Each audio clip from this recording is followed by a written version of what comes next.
স্বাগত। দেখছেন দিনের প্রধান খবর আর খবরের পেছনের খবর নিয়ে পর্যালোচনামূলক অনুষ্ঠান বাংলাদেশ এখন। আপনাদের সঙ্গে আছি আমি সুলতানা রহমান, আর আমার সঙ্গে স্টুডিওতে আছেন দেশ টেলিভিশনের প্রধান বার্তা সম্পাদক জাহিদুল হাসান এবং গণসংহতি আন্দোলনের সমন্বয়ক জুনায়েদ সাকি। আপনাদের দুজনকে স্বাগত জানাচ্ছি। মূলত সারাদিন যে খবরগুলো শিরোনামে থাকে, আলোচনা হয়, সেই বিষয়গুলো নিয়েই আমাদের প্রতিদিনকার নিয়মিত এই আয়োজন। শুরুতে একটু দেখে আসতে চাই যে খবরগুলো শিরোনাম হয়েছে। জনপ্রশাসন মন্ত্রণালয়ের যুগ্ম সচিব এ.কে.এম. জাহাঙ্গীরকে বাধ্যতামূলক অবসরে পাঠিয়েছে সরকার। তিনি বিএনপি চেয়ারপারসন খালেদা জিয়ার সঙ্গে গুলশান কার্যালয়ে বৈঠক করেছিলেন বলে অভিযোগ আছে। সুন্দরবনের শেলা নদীতে ৩.৫ লাখ লিটার তেল নিয়ে ডুবে যাওয়ার ৬০ ঘণ্টা পর ট্যাঙ্কারটিকে উদ্ধার করা হয়েছে। পরবর্তী নির্দেশ না দেওয়া পর্যন্ত বনের ভেতর দিয়ে সব ধরনের ইঞ্জিন চালিত নৌযান চলাচলে নিষেধাজ্ঞা দিয়েছে সরকার। ফার্নেস অয়েল এইটা যদি আমরা নিউমেটাফোরকে বন্ধ করে দেয়, শ্বাসমূল যেটা, তাহলে তো রেসপায়ার করতে পারবে না, শ্বাস প্রশ্বাস নিতে পারবে না গাছ, তখন গাছ মারা যাবে। এখানে কি নাই? শুশুক, কাঁকড়া, শামুক, ঝিনুক এবং হরেক রকমের মাছ আছে। সেই মাছ কোথায় রেসপিরেশন নেয়? ফুল কাটা যদি এই তেলে বন্ধ করে দেয় তখন কি হবে? মারা যাবে। কাজে এখন যারা শিশু মাছ আছে অলরেডি অনেক মারা গেছে। মূল ফোকাসটা হলো যে এই দুর্ঘটনা যেটা হয়ে গেছে, এই দুর্ঘটনা ঘটার পরে এখন দুর্ঘটনার পর থেকেই সরকার সচেতন আছেন যে এটার উপর পরিবেশের কি প্রভাব পড়লো এবং কিভাবে এটা আমরা মোকাবেলা করব। তো এটার জন্য আমরা এই কমিটি কাজ যেটা করবে সেটা হলো এই পরিবেশের উপর এটার প্রভাবটা কি হবে, কি প্রভাব পড়বে, প্রতিবেশের উপর কি প্রভাব পড়বে এবং এটাকে আমরা কিভাবে কমব্যাট করব, এটা উত্তরণ কিভাবে করব। তেলগুলো ওই চ্যানেল দিয়ে চলাচলকারী নৌযানের মাধ্যমে ঢেউয়ে ঢেউয়ে সুন্দরবনের কোনো ক্ষতি করতে না পারে, সে কারণে আমরা ওই চ্যানেল দিয়ে পরবর্তী নির্দেশ না দেওয়া পর্যন্ত সব ধরনের নৌযান চলাচল আমরা বন্ধ রেখেছি।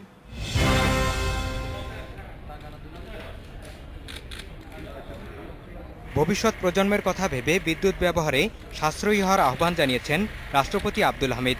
বিদ্যুৎ মেলার উদ্বোধন করে তিনি এ আহ্বান জানান। নবায়নযোগ্য জ্বালানির ব্যবহার বাড়ানোর উপরেও জোর দিয়েছেন রাষ্ট্রপতি। বিদ্যুৎ উৎপাদন অত্যন্ত ব্যয়বহুল কার্যক্রম, এতে প্রচুর অর্থ বিনিয়োগের প্রয়োজন পড়ে। আগামী প্রজন্মের কথা ভেবে বিদ্যুৎ ব্যবহারে আমাদের সাশ্রয়ী হতে হবে, সিস্টেম লসও কমাতে হবে, পাশাপাশি জীবাশ্ম জ্বালানির উপর নির্ভরতা কমে পরিবেশ বান্ধব নবায়নযোগ্য জ্বালানির ব্যবহার বৃদ্ধি করতে হবে। পটুয়াখালীতে দেশের প্রথম কোস্টগার্ড প্রশিক্ষণ কেন্দ্র অগ্রযাত্রার উদ্বোধন করেছেন প্রধানমন্ত্রী শেখ হাসিনা। ৪৩,৫৫,০০,০০০ টাকা ব্যয়ে নির্মিত এই কেন্দ্র কোস্টগার্ডের মান উন্নয়নে বিশেষ ভূমিকা রাখবে বলে আশা প্রকাশ করেন প্রধানমন্ত্রী। বাংলাদেশ কোস্টগার্ডের জন্য আজ একটি ঐতিহাসিক দিন। এই বাহিনীর ক্রমাগত অগ্রযাত্রায় আরেক ধাপ অগ্রগতি সাধিত হল। যে কোনো সংস্থার জন্যই প্রশিক্ষণ অত্যন্ত গুরুত্বপূর্ণ, তাই সরকার প্রতিটি সার্ভিসের প্রশিক্ষণকে অগ্রাধিকার দিয়েছে।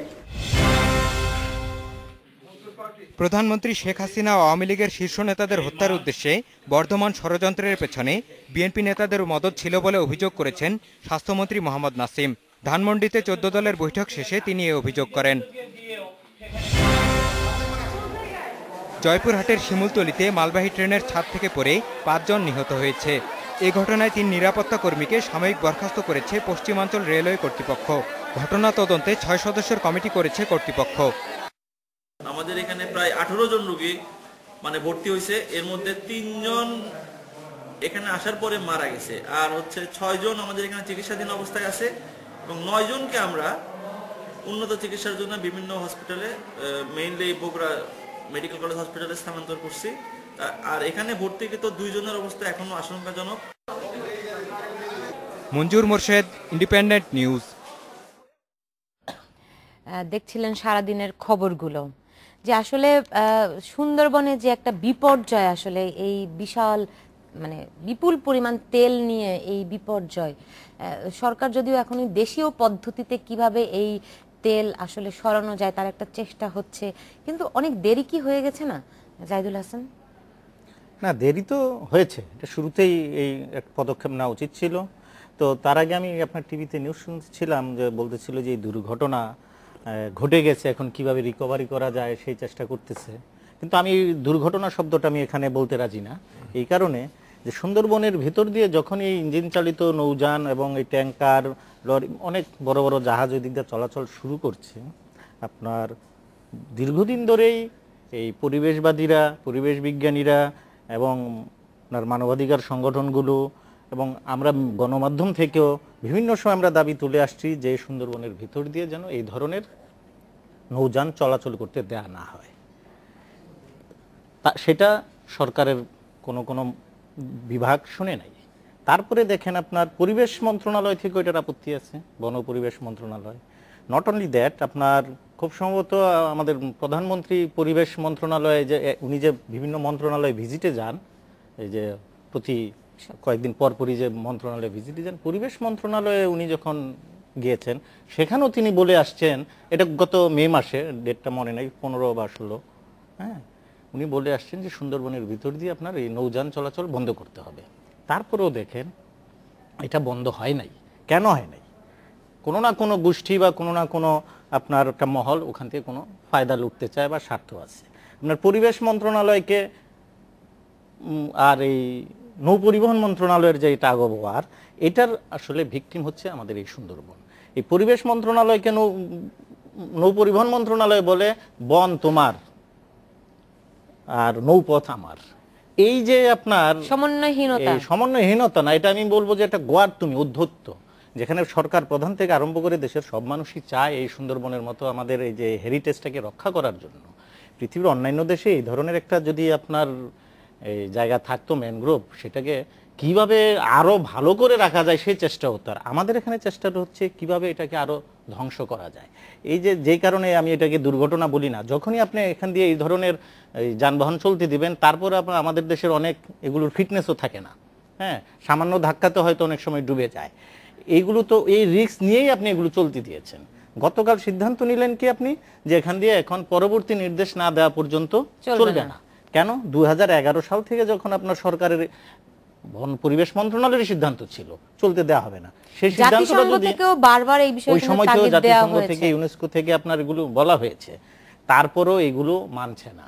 কেন মানছে না? তারা তোয়াক্কা করছে না। এটা মনে করতেছে এই আমার নৌ পরিবহন, আমি স্পেসিফিক বলবো এটা নৌ পরিবহন মন্ত্রণালয়ের দায় দেয় না। তারা যদি এই কাজটা শুরু থেকেই এই বন্ধ রাখতো বা বিকল্প রাস্তা বের করতো, যেটা এখন ড্রেজিং করে বের করার চেষ্টা করতেছে, সেটা বলছে যে জুন মাসে হয়ে যাবে, এটা যদি আরো আগে থেকে করা হতো, আজকে আমাদের এই এত বড় ক্ষতি। এখন এটা কিন্তু আপনি অর্থ দিয়ে কোন কাগজে দেখলাম 500 কোটি 300 কোটি, এই 100 কোটি টাকা দিয়ে কিন্তু আপনি এই ক্ষতির কোনো হিসাব হয় না। কিন্তু শুধুমাত্র আপনি বলছেন নৌ পরিবহন মন্ত্রণালয়কে আপনি দায়ী করছেন, কিন্তু এর সঙ্গে যে আরো যে সংশ্লিষ্ট বিভাগ মন্ত্রণালয়গুলো আছে, তারা কি তাদের দায়িত্ব, তাদের যে নেগলিজেন্স, সেটি কি তারা এড়িয়ে যেতে পারেন? জুনায়েদ সাকি, আমি বলবো আপনাকে ধন্যবাদ আমাকে এখানে ডাকার জন্য, এবং যেটা শুরুতেই বলা দরকার যে খুবই মানে ক্ষোভ এবং উদ্বেগ, দুঃখ নিয়ে আসলে আজকে এখানে কথা বলতে হচ্ছে। মানে বাংলাদেশে তো মানে আমরা রানা প্লাজার মতো একটা ঘটনা দেখেছি, এত বড় মানে ভয়াবহ, এটাকে যেটা আসলে দুর্ঘটনা বলা হয়েছে, কিন্তু আসলে এটা একটা হত্যাকাণ্ড আমরা জানি। ঠিক একই রকম আমি এটাকে বলি রাষ্ট্রীয় অবহেলাজনিত হত্যাকাণ্ড।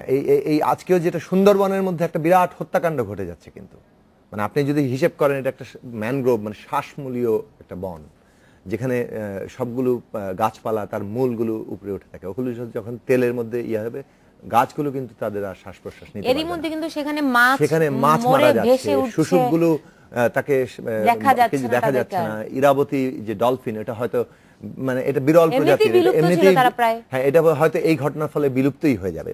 কিংবা ধরুন ওখানে ওই যে গোলপাতা খায় হচ্ছে হরিণ, কিংবা অন্যান্য জিনিস, হরিণ ওখানে যদি না আসতে পারে, বাঘের ওটা রেড স্পট, সব ধরনের জীববৈচিত্র্য হ্যাঁ একটা ভয়ানকভাবে আজকে একটা বিরাট ধ্বংসের মুখোমুখি হচ্ছে। এখন এইটাকে দুর্ঘটনা কিভাবে আপনি বলবেন? উনি ঠিকই বলেছেন যে এটা কোনোভাবেই দুর্ঘটনা বলার সুযোগ নেই। 2011 সাল থেকে ভারত বাংলাদেশ যে নৌ প্রোটোকলের অধীনে এইখান দিয়ে যেটা নিষিদ্ধ, পরিবেশ মন্ত্রণালয়ের নিষিদ্ধ, এটা ইউনেস্কো থেকে এটা যেটা হেরিটেজ ঘোষণা করা হয়েছে, এটা একটা রক্ষা করা কেবলমাত্র আমাদের দেশের জনগণের দায়িত্ব, রাষ্ট্রের দায়িত্ব তা না, এটা তো সারা বিশ্বেরও একটা গুরুত্বপূর্ণ অংশ। এখন সেই জায়গায় আপনি নিষিদ্ধ জায়গায় কিভাবে নৌ প্রটোকল দিয়ে এই ধরনের যে যেতে পারে, তারপরে কিভাবে যেতে পারে সেই প্রশ্নের জবাব আমরা জানবো। তার আগে নিচ্ছি মাত্র 40 সেকেন্ডের একটি বিরতি।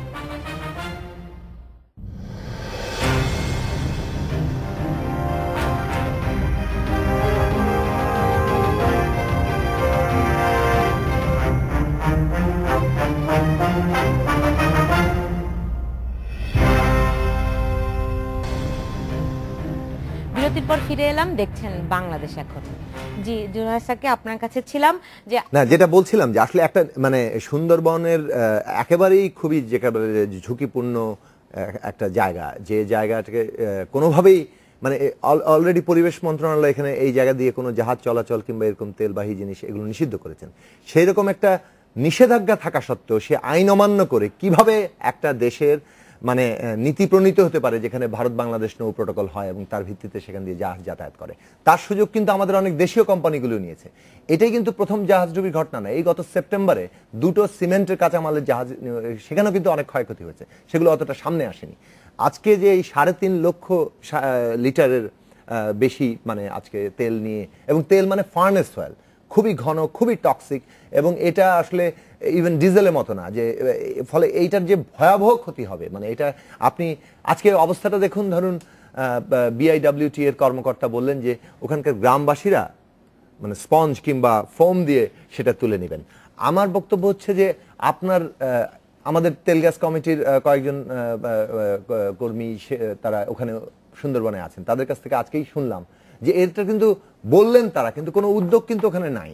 আপনি ধরুন যে যদি BIWT এর যদি ইয়ে থাকতো মানে অর্থাৎ সেখানে কি খুব বেশি তারা সেই স্পঞ্জ কিংবা ওখানে জোগাড় হবে কোথা থেকে? তারা গ্রামবাসীকে বলেছে যে তারা এই তেল সংগ্রহ করে একটা না আপনি বলেছেন আপনার সুন্দরবন যাওয়ার অভিজ্ঞতা আছে না, আমি প্রায় ওখানে বেশ কয়েকবার গেছি।